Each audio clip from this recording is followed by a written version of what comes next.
When we think of foreign-born patriots to the American Revolution, we often picture people like Alexander Hamilton, Thomas Paine, and the Marquis de Lafayette. However, there are many more who held smaller roles in the effort, but still made a huge impact.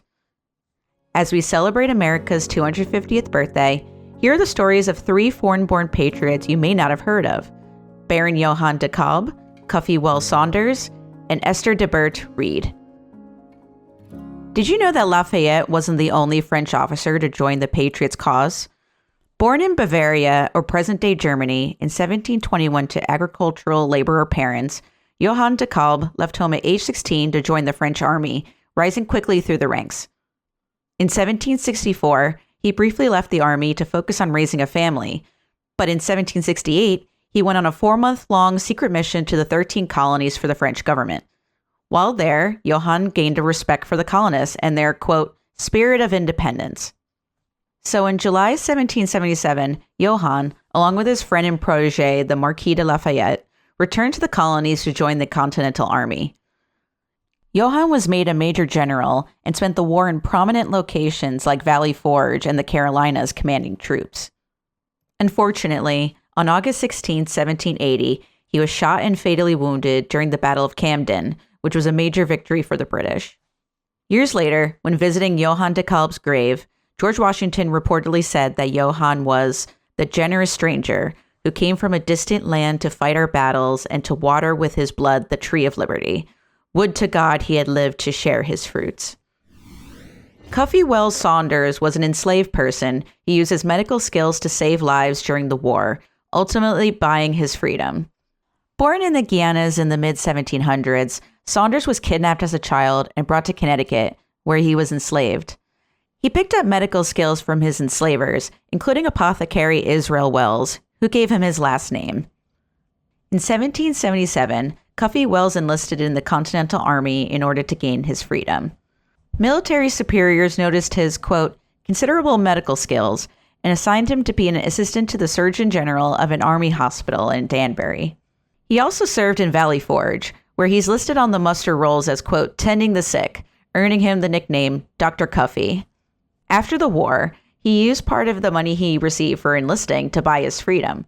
He changed his last name to Saunders, bought 3 acres of land in Lebanon, Connecticut, married, and had children. He worked as an attendant at a local hospital until he died in 1788. Cuffy reminds us of the contributions of both freed and enslaved Black people during the American Revolution, which are often overlooked in favor of white patriots, many of whom enslaved people. Did you know that the author of the influential Revolutionary Era pamphlet, Sentiments of an American Woman, was not born in America? Esther de Bert was born in London, England in 1746 to parents who were refugees from Belgium. When she was 16 or 17 years old, she met Joseph Reed, an American studying law in London. They had a secret long-distance relationship for 5 years, and after marrying in 1770, she moved to Philadelphia with him.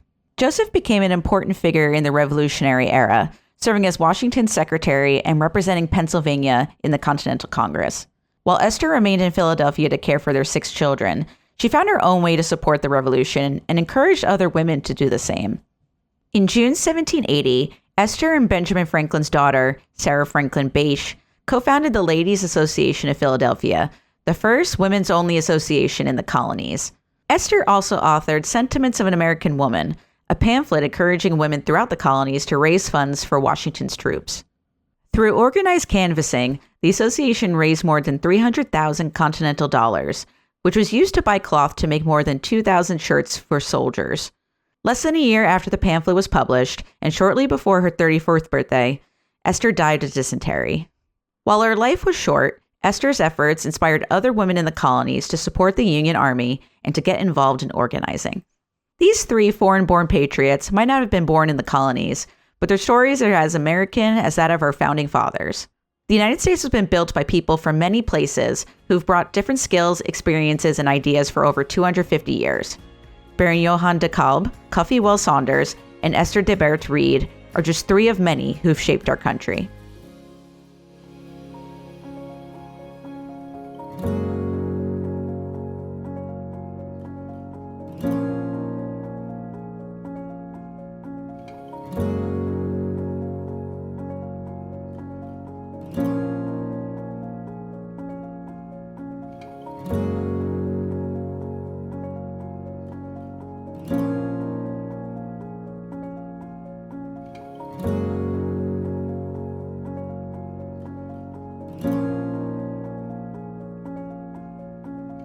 you.